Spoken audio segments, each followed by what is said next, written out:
This is the Investor Mindset Podcast, and I'm Stephen Pesavento. And for as long as I can remember, I've been obsessed with understanding how we can think better, how we can be better, and how we can do better. And each episode, we explore lessons on motivation and mindset from the most successful real estate investors and entrepreneurs in the nation.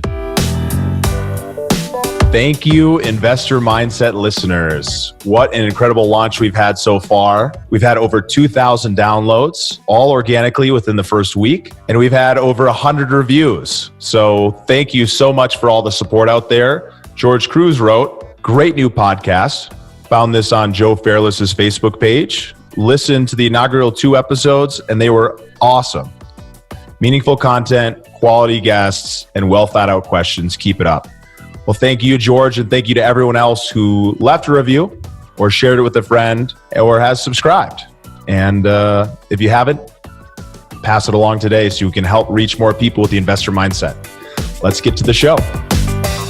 All right. Welcome to the Investor Mindset, lessons on mindset and motivation for the most successful real estate investors and entrepreneurs in the nation. I'm really excited to be here with one of my friends and mentors, Andy McFarland. Andy comes to us from Utah, where he is one incredible investor, very successful wholesaler, doing a couple hundred wholesales a year in a few different markets with a team that pretty much runs the whole show while he gets to sit back and do the things that he loves. And part of the things he loves is real estate and coaching and mentoring and helping people kind of live their dream and get there. Thanks for being with us here, Andy. Yeah, thanks for having me, Steve. Take it easy on that to get to sit back stuff. Come on now. All right, I guess you're working pretty hard, but you have the option to sit back if you want to. That is true. Some days I sit back and some days I'm in the thick of it, but yeah. I think you're in the thick of it pretty often, but I like the fact that you have that ability. If you want to step back, you can. So fair enough. You're a lucky guy, and you're obviously pretty successful now. So if we take a look back at your life, what events or influences from your childhood shaped who you are today? Oh my goodness, from my childhood. I'm going to give it to my mom. My mom was always, maybe every mom tells her kids this, but she's always like, you can do whatever you can be and do whatever you want to be. Like, you can do anything, right? So that's my mom. Yeah, my mom told me that. Absolutely. And I believed it a little bit, right? But yeah, she's just like, you can do anything. You can do anything. So you grew up in a pretty nurturing household? Yeah, I'd say so. Mom and a dad, both working professionals, nurturing, loving, for sure. Yeah. What kind of career, what kind of background were they doing back then? Yeah, they are. My mom was a physical therapist. My dad, he was in the army. He was in the army. So I'm an army brat. I moved around a ton growing up, but he was a security professional. There you go. Primary Children's Hospital. He was a security director. Wow, that's great. I was trying to think of wait, he did that last, but he was 20 years plus in the military. So that was his gig when I was growing up. So you're a super successful real estate investor, and you didn't grow up with a super rich family, it sounds like. No, my parents were like, no. I read Rich Dad Poor Dad, and I was like, do you guys know about this? And they're like, we have no idea what you're talking about. So I bet that completely changed the whole game. When did you end up reading Rich Dad? 21 years old. 21. Wow. What were you doing for work when you were 21? I was working on a loading dock, and I was delivering pizzas and going to college part-time. Andy McFarland, the rabbit that we've all been chasing, was delivering pizzas. Oh yeah, delivering pizzas and working on a loading dock. I mean, I was working my face off. So, did you always know that you were going to be an entrepreneur, and that was just a stop along the way, or? No, I really didn't know. I mean, after reading Rich Dad Poor Dad, I kind of thought, okay, I want to go and do this. But I was always interested in money growing up. So that was something that always fascinated me, money and interest and how that stuff worked. But no, I had no idea what I was going to be when I grew up. No idea. Did not know. That's great. So when, at that time, talk to me a little bit about what made you decide to jump into real estate. So after reading Rich Dad Poor Dad, they turned me on to the idea of passive income. And of course, they use the vehicle of real estate. So that's the one everybody attaches onto. So I thought, I need to go get some rental property. I need to get passive income. So I was working on the loading dock. I was delivering pizzas part-time as well. And I was a student. But after reading that, I thought, I want to find a house. So I just started digging through and looking at different duplexes and just everything, right? Anything I could find. I was just digging through stuff, just trying to find some sort of passive income. I just wanted a house. I wanted one house. That's what it was for me. That's awesome. So you bought that first single family home. What happened? Oh my gosh. I wish it was a single family home, but it was not a single family home. My first property I ever bought was an illegal, non-conforming, bank-owned triplex. So what that means is it's probably the most difficult property that I ever could have bought in my life. I nicknamed it the tree house, but it was just this trashed house that had a bunch of code enforcement stuff going on. It was zoned as a single family house, but it was set up as a triplex illegally. And I had to jump through so many hoops on that property. But it being my first property, I had no idea what I didn't know. And I thought every investor went through all those type of things on every project they did. So I'm just like, well, I'm just going to do it, right? So I had every obstacle probably known to man on that project. But because of that adversity and those obstacles, plowing through all of those, I got probably the most education going through that property that I have since. I mean, it's probably the hardest deal I've ever done in my life. But again, when I had no perspective, I had no other deals to compare it to, and I wasn't really talking to a ton of other investors.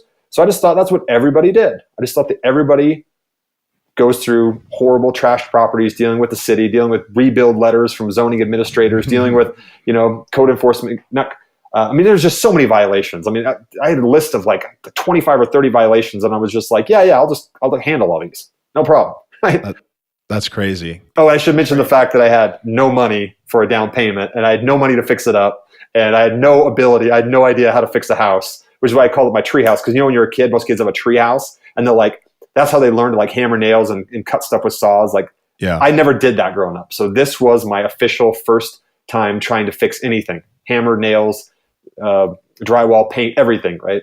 Like I couldn't afford everybody else to do it, so it had to be me. Wow, you did all the work yourself. I did as much as I could. As much as I could.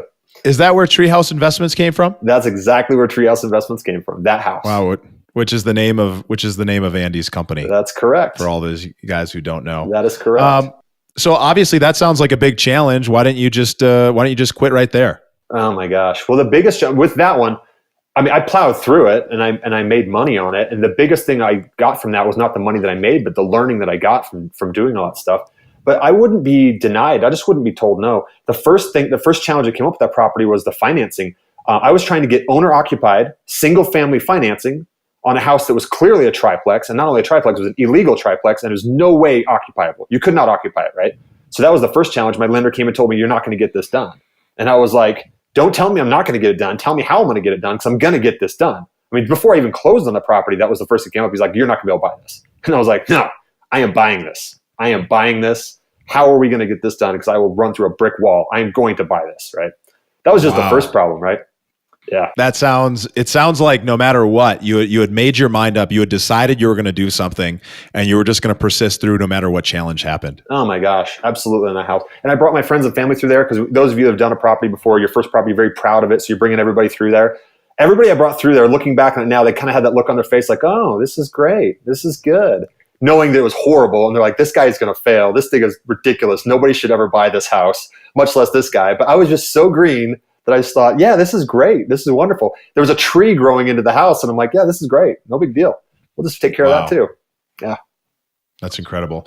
So what are you doing today? What does your business consist of? So it consists today of a few different things, but primarily with the house flipping wholesaling that you're probably talking to me about. Have a team of about 15 people. We wholesale primarily like 80% of our deals in 3 different states. And then we also fix and flip about 20% of our deals. So it consists of sending out a bunch of marketing, answering the phone calls, talking to sellers, negotiating with sellers, selling those deals on a wholesale basis to lots of other investors, or having a project manager who's looking at scopes of work and managing contractors to get properties done in the states that we work in. So just that, being managed by a few different people. Wow. And just to put a little emphasis on that, what's the kind of scale we're talking about there, Andy? We did just over a couple hundred deals last year. So most of those were wholesale, but again, about 20% of those, which would probably be about 40 to 50 deals, we did flips. We flipped them.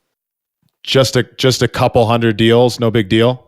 Yes, I mean, we felt every single one of those deals, but I mean, it's somewhat normal to us now, but I realize that might sound shocking to some people, but. So when somebody's just starting out or kind of getting in the game, or maybe they've been in it for a while, but they're thinking about taking things to the next level, and they look at somebody like you, who's obviously built up quite a business. Did this happen overnight? No, this happened one step at a time, my friend. This was just me, myself, and I doing everything about 7 years ago, thinking that's the way you had to do everything. Like everybody does everything themselves, right? Kind of like it was in my treehouse. I just thought like this is what everybody does. So it was just me, and then I hired out little pieces. I hired out my bookkeeping, then I hired out some project management, then I hired out somebody to answer the phones, and I hired out somebody to help me run comparables, and I hired out somebody to help me do the marketing. And then it's just kind of blossomed into what it is today. Like one person was handling 3 roles until they could only handle 2, until they could handle 1, and you hire other people. Then it blossoms into this team of people doing stuff. And I mean, I would not have imagined 7 years ago, I did not imagine that this is what was going to be happening. I did not plan for this. Other people can look at me and others like me, and they could say, hey, look, here's the roadmap, here's the blueprint, here's the plan, let's do it. I didn't see that. So it just happened line upon line for me. Yeah, absolutely. Absolutely. So I just want to underline something for everyone who's listening in, because this was one thing that inspired me about 2.5 years ago when I started my journey, was that, Andy's just a normal guy. He's just a guy just like me or you. We might meet him out like on an adventure, at a local restaurant or somewhere along the way. And he's just doing the same things that we're doing, except he's thinking about things in a little different. He's been out there. He's been in the trenches. He's been, taking the big swings, and now he's having big success. And we can all do it if we follow in the footsteps of other greats like Andy. No, I absolutely, let me echo that. That's so true. If you guys were to meet me, it would probably be like the most underwhelming thing you've ever had in your life. I'm just a normal guy. I don't have flashy cars. I don't have flashy clothes. I don't have flashy watches. I'm just a normal guy. But I've been blessed to have a lot of good people around me, and it's just been, we've had some success, which has been cool. But yeah, anybody can do what I've done. It's just a matter of thinking a little bit bigger. That's awesome. I know when I think back on it, I remember thinking about you and Justin and some other friends of mine. I remember thinking, well, if he can do it, I can do it. And that really is what propelled me forward. I knew that once, kind of like what you're saying, and I feel like a lot of successful people get there, I decided that things had to happen. I decided that they were a must, and I was going to push through no matter what. But once I saw that it was possible, it seemed like, oh, well, I can definitely do that. Yeah. So tell me, you talked about, you're obviously an investor, but what other business are you running, Andy? What other things are you invested in? So I think you mentioned this before. Well, a few different things. Part of a real estate brokerage. I do some lending through a self-directed IRA. So I've got some interest income that I make there. I have some rental properties, much like a lot of real estate investors, which is why we got into this business. I own a piece of a few apartment complexes, building some storage units right now. And then there's some just private rentals, just single family homes, duplex, fourplex, things like that. Do some real estate educating, like Stephen may have mentioned a little bit earlier. Have some masterminds that I'm a part of that I help run and coach people through that. Also have some digital marketing. Have a little digital marketing company that helps real estate investors with PPC, Facebook, SEO, kind of like an online lead gen type stuff. That's kind of a different streams of income. So you've really diversified your streams of income. You haven't let them just be on one thing, but you've done that over a long period of time. It's kind of this empire has been built, not just overnight. Yeah, for sure. Always try to diversify different stuff. Although it's all in the same real estate vertical, right? So I don't know how diversified I am there, but it's been good. Some different streams of income. Talk to me about the time that you tried index options. Oh my gosh. So years ago, I've always been interested in money, but I used to trade index options, right? So anybody that doesn't know what that is, I really didn't know what that was either. But I was selling insurance. I was selling options to people, and I was straddling the market. So I'd sell a put and I would sell a call. And what I was hoping for was the market to stay within a certain band, go up and down a little bit, but it just stay there. So every 30 to 45 days, I would sell a new index option, sell options, right? And then they would expire. And I would just collect premiums like that, right? So people would hedge by buying my stuff. I didn't really quite understand that. I was just thinking, hey, I'm getting free money, right? I'm selling these options. I'm collecting a premium. It's free money. Well, it's free money until it's not free money anymore. So what I realized with that was when people are hedging using you and paying you those premiums, there's times where that goes south. And luckily for me, when the market went south, it was actually in a bull market that went south because I lost a ton of money because it went south to the upside in the bull market. Now, if it had been a bear market, would have gone south, I would have been a lot more damaged. But I realized from that index options for me was just gambling. I had no control over that. Although I had some consistent wins for months at a time, I ended up giving all those wins back. And I realized from doing that I didn't want to gamble in the markets. I want to control my own destiny. And even though you can win a little bit with some stuff, overall, it wasn't something I could control. And it just didn't feel right. Man, the times when you're under pressure in positions like that, and maybe a lot of you haven't had that experience, but the sleepless nights it's ridiculous. With every tick in the market, you're talking tens of thousands of dollars. And for me, it was like the peace of mind was not there, and my quality of life was not there just because I'm sitting there watching the market. So I don't recommend that type of, I don't even want to call it investing. It was gambling to anybody. But I had my taste for that, and I thought, you know what, risk reward, that was high risk. I will stick to something that's lower risk that I can control. So I'd rather be in real estate than trading index options. Yeah, absolutely. Well, it's good that you found your place, obviously. When you're thinking about doing an investment, what are you typically looking for? Like, how do you think about investing? What's the mindset of investing that you have?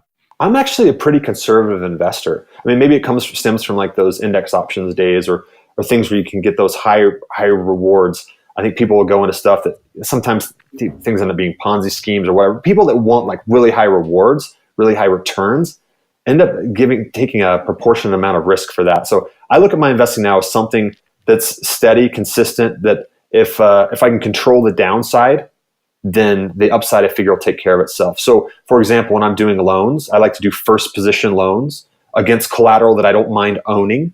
And I always make sure it's secured and collateralized. And I also make sure that the borrower that I'm lending to is somebody that, has integrity, that they're going to stand by the fact that they owe me the money, right? So I don't have to go to the collateral for that, right? But it's like when you do stuff like that with a borrower who's a credit-worthy borrower who's got a good property, you're not going to be able to charge them $1 gazillion for that, right? It's not a very risky loan, so you have to take an appropriate return for that. But I'd rather have base hit returns as a consistent basis than losing the principal, right? Or having those sleepless nights that I've had before with something like an index option.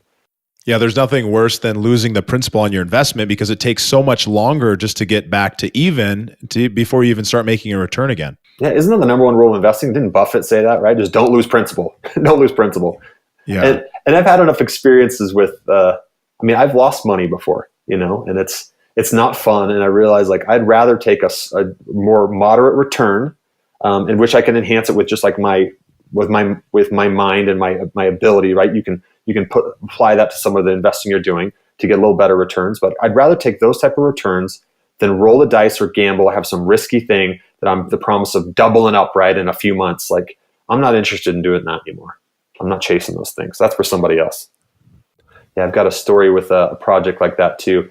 You've got so from doing loans, I'm going to incriminate some people here on this. Well, I won't use any names, but so years ago, I was borrowing to do a project. It was a little storage unit project. So I was borrowing some money from some hard money investors, hard money lenders.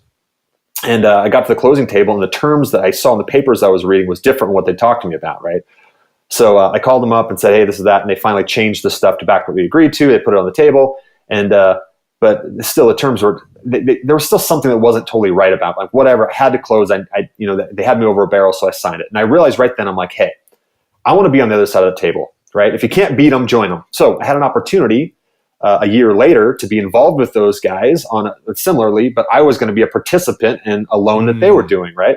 So I'm like, okay, let's do this. So I was on the other side as a lender participating in this loan that they were doing.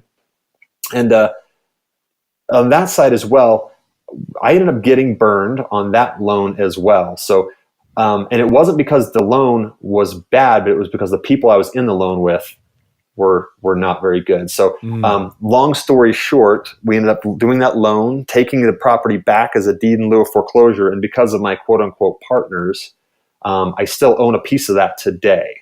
So beware of who you're going in business with, beware of the control you've got in a deal, and make sure that you just know, what can possibly happen, and protect yourself. Because it's not just the deal, right? It's like the person that you're going into that deal with can make or break an investment.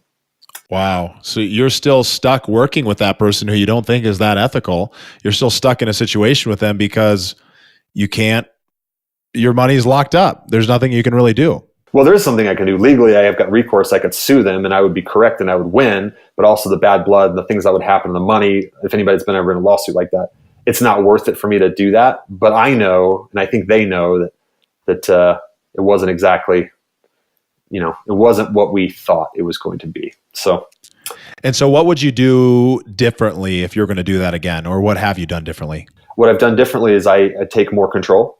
So I would not be in a a position where I'm not in more control in a situation like that. And if I am going to give up some control, just know who you're dealing with, because they have the ability to make the things right. But by not standing by to what they said and what we agreed to verbally, that's what's causing the heartache, I feel like, right? They might have a different story of that, but I'm trying to be vague enough that if they ever happen to hear this, they're not like, thinking like, wait, Andy's talking bad about us? Because it's my mistake ultimately for going into business with somebody like that. Truth be told, at the end of the day, everything's about lessons learned, right? You made the decision to get into that deal with them. Maybe the contract wasn't as clear. That's a good lesson learned you can take away. But at the end of the day, it's giving you this opportunity to say, hey, I'm not going to do that again. I'm going to make sure that I'm going to have, this, and this in every deal that I do, because, sometimes when things don't go well, that's when you really take it to heart. Yeah. And ultimately I take responsibility for that too. I hope it doesn't sound like I'm not. Absolutely. That's the way I hear you taking responsibility for sure. And I knew what it was when I got into it with them. I knew that they were not the type of people that I wanted to be partners with. And we didn't enter into it as a partnership, but the way things ended up shaking out, I'm beholden to them. They're beholden to me. And they're not somebody that I would choose to be beholden to. So yeah, I should have known that going in. That makes so much sense. So you're in a situation where you're, one of the top people in your industry, in my eyes. You're definitely out there kicking butt, doing some really good things, helping a lot of people. Why do you think you've succeeded when so many other people in the same industry have failed? That's a good question. I've been pretty tenacious with stuff, I think, but a lot of people are. You know what? I've been through the downside, the crash, and I think I was pretty conservative. I've never really lived beyond my means. I've never really counted my chickens before they hatch, as people say. Because people can look and say, hey, I'm making good money today. And they might think they're good, but really it was the market that was good. And they start living a lifestyle as if, or betting on, something that's coming. They think they've got this big project that's going to come out and they're going to make all this money from it. So spending that money mentally or actually just going out there and living beyond yourself. I never did that. Whenever I made money, I was conservative with it. And I always felt like, maybe it was just like my defensive mindset, I always felt like the wolf was at the door. Like I always felt like, okay, that was good, but protect yourself because something bad could be coming around it, right? And not from like a pessimistic standpoint. I just I've always tried to be conservative, right? And from a cash flow perspective and personally from a financial perspective, I always just try to be conservative, recognize, great, you had a great year last year, but don't expect that you're going to make that or more this year, right? So I've always lived that way. I think a lot of people, especially going through the crash, with this big crash, people were living large, thinking that it was them and their talents and not the market. And the market giveth and it taketh away too. So people forget that. It takes it away, and it takes it away hard, because once you start getting used to living at a new lifestyle, it's pretty hard to go back to the other way. If we think back to the early days in our early 20s where eating ramen noodles and, crappy food was just a norm, and you could live in a, pretty rundown place, no big deal. But once you start living a little bit nicer life, it's kind of hard to go back. Yeah, it's hard to go back, especially as you progress in your life too. I'm married, I've got 4 kids. So to have to go back to my pizza delivery days on the loading dock, I couldn't afford my lifestyle now with the kids and all those things I've got and the responsibilities I have. So, and it would be hard mentally, right, to go back. You come from a level of freedom and having some financial independence, and having to go back to that would be tough. So I guess I always keep that in my mind, think like, okay, don't believe it yet. Sock it away, put money over here so it can make more money, right? And live on less than you make. That's always been my mindset. So maybe that's the reason why I've had a level of success where other people have gone bankrupt and fallen out of this, right? That's really powerful stuff right there, Andy. That's really powerful. I hope everyone will rewind the last 2 minutes and go listen to that again. So if you were going to go back to that loading dock and we're sitting there, we're jumping back in time, and you're walking up to that pizza delivery guy on the loading dock, he's probably not going to listen to anything you're going to tell him, but what would you say? Oh man, you get me all teary-eyed here. I always knew back then. I was reading the real estate books, started with Rich Dad Poor Dad, but I read all this other stuff, and I was really trying to absorb everything. And I remember talking about it with people, my peers on the loading dock, and they were just in a different mindset there. And I remember my dock supervisor telling me, he was just like, there you go again, talking about that real estate stuff, right? And I remember it was around January when their W-2s come out, right? And he had his W-2, he's flashing his W-2, and he's just like, hey, what 30-year-old do you know that's making 70 grand a year, right? Because he was my dock supervisor, he was making that money, and I was making like 13 bucks an hour, right?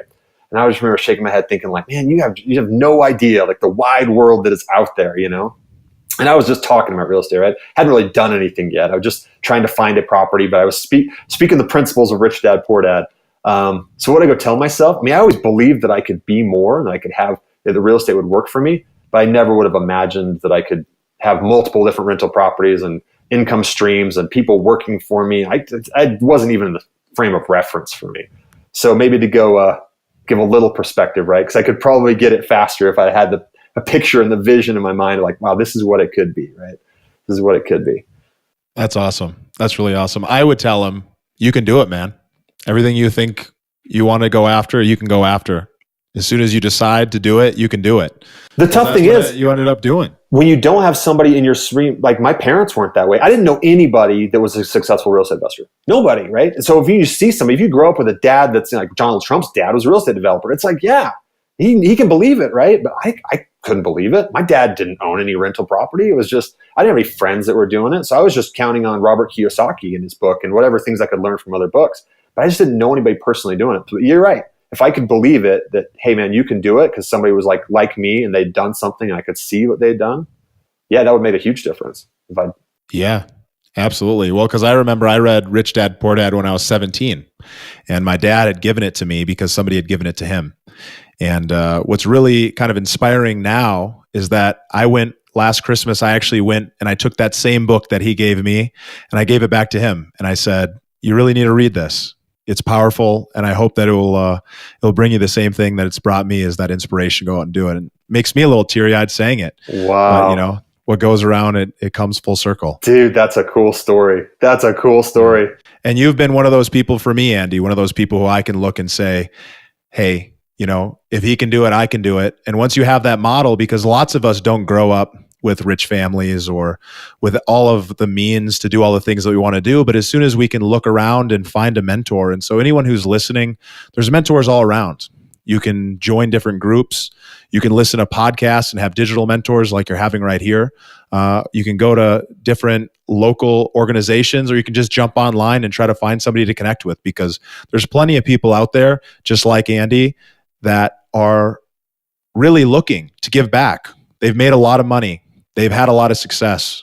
They're living the life that they want to live, but something's missing if there's not that contribution. And so that's a really big piece, and people want to help. Yeah, absolutely. And what Stephen said earlier, you might not remember that you said it, but that must, the idea to make something a must. Anything in your life that you make a must in your life, that you really want, you have passion, if you have the desire that you will do anything, that you will run through a brick wall, as I said with my treehouse experience, you can make it happen. There's nothing that you can be denied from if you have that, like if you make it a must in your life. But I think the problem people run into is they run into a little adversity and it's harder than they think it's going to be, and they give up. Because it's just plan on being 10 times harder than you think it's going to be. If you plan on that and you just say, no matter what, I'm going to power through this, you can get whatever you want in life, but it's got to be a burning desire. Because if it's not a burning desire, you're just going to give up and go play Fortnite.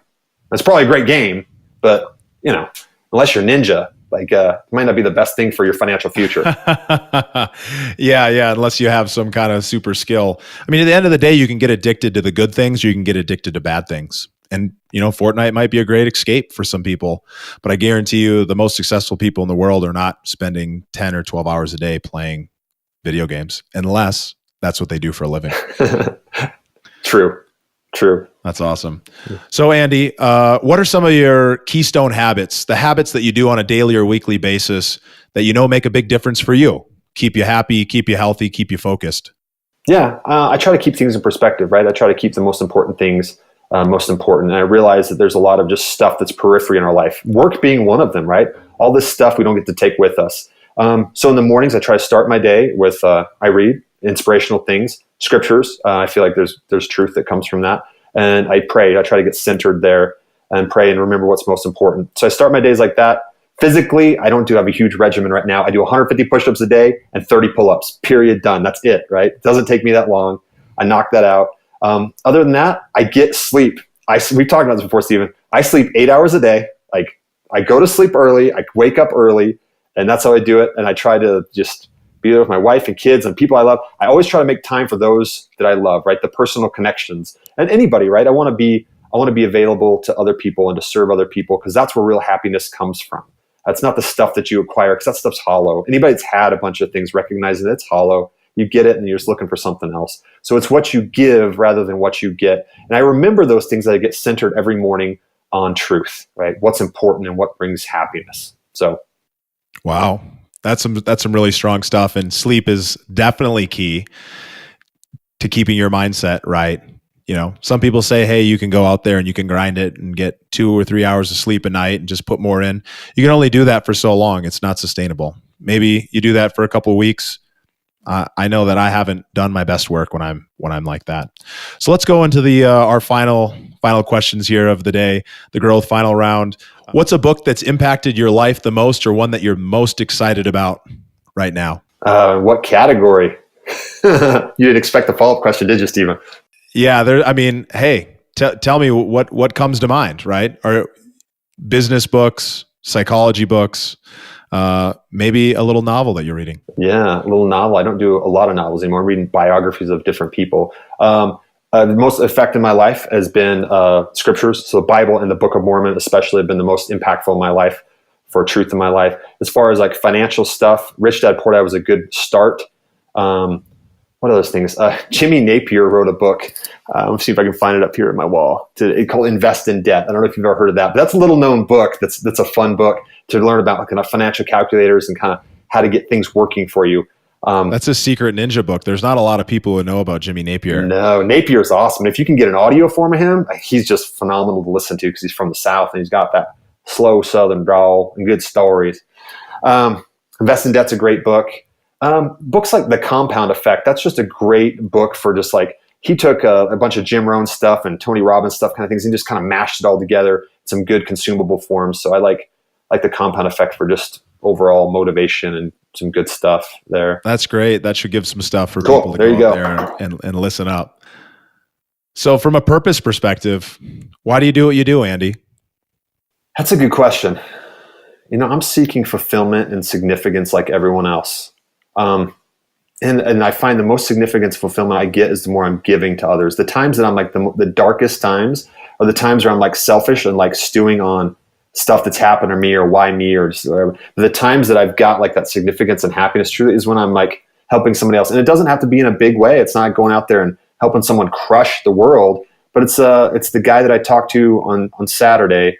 He's a waiter and he was doing a good job and I just grabbed him and I said, hey man, like I can tell you do your job really well. Like how long have you been working here? And he told me 5 years. I said, dude, you're awesome at what you do. Like you're amazing. And that smile on his face and that feeling I had too, just that small little interaction, it didn't cost me anything. It was just being aware of him and who he was and recognizing him, being grateful for him. And that interaction like blessed him and it blessed me. And 1 + 1 was 10, I think, in both of our lives there. So it's just things like that, a smile to somebody, right? A kind word, like that stuff matters. That stuff matters more than the dollar amount in your bank account. Yeah, absolutely. Isn't it incredible when you come from like a heart place? When you come from a place of love and with the intent on giving without expecting to receive back, you actually receive a lot more. A lot more. That's what it's all about. That really is what it's all about. Where everyone's seeking for this happiness and fulfillment in their life. But if they would find that, regardless of the balance in their bank account, it doesn't matter. That's where it comes from. Kindness. Yeah. That's amazing. So you're obviously a very successful person. There has to be some people that you've looked up to along the way that have helped inspire you to live your best life every day. Who's a mentor that comes to mind that you want to give a shout out to? Goodness. Share a little bit about their story. Mentor that comes to mind. Dang, it's going to make me cry. This is the only one I can think of right now. From a real estate perspective, which maybe you're thinking about that, there was a guy, his name was Ryan Weber. Years ago, I met him at a conference and he was speaking on the stage and I kind of was drawn to him because he had a similar life to me. And I met him afterwards. We went to lunch and then ultimately going to dinner and became really good friends. And he was a guy that I realized was doing more than I was doing, but I was the same as him in almost every aspect in life. We were married, we had kids, we were the same age. We were just very similar, right? So I saw in him like a mirror almost like he was me, right? So him telling me, it'd be like, your person coming back to the future and saying, hey, you can do this. I believed him. And he said that you can do this. And he gave me permission to be bigger than I was because he's like, man, why aren't you doing more? And that, it just clicked for me there. So he caused me to be more, to really kick it more into a higher gear because I believed him, because he was more like me. So Ryan Weber, and he passed away a few years ago tragically, but yeah, he gave me permission to be better than I was, bigger than I was from a real estate perspective. Sounds like somebody who's really inspired you. And from that little interaction, just at an event, you never know who you're going to meet and how it's going to affect you and where you're going to go. Yeah. And years later, you might be sitting on a podcast interviewing them in your own living room 3 years later. So with that said, Andy, thank you so much for being here. This was incredible. It's always good to talk to you. From the bottom of my heart, I really appreciate you. Where can people find out more about you and get in touch with you? Oh my goodness. Well, I'm at 7-figure flipping, 6-figure flipping, and 8-figure flipping. That's kind of like the mastermind circles that I run around in. So reaching out to me in those circles, that's where I'm at. That's where I'm on socially, online and stuff. So, or Facebook, awesome. I don't check my Facebook as often as I probably should, but you can go try to friend me on Facebook. Yeah. So anybody who's thinking about getting into flipping or wholesaling and wants to go down that path, definitely a good group. I would recommend them because I've, personally been touched by that. It's like a family. It's like an amazing community.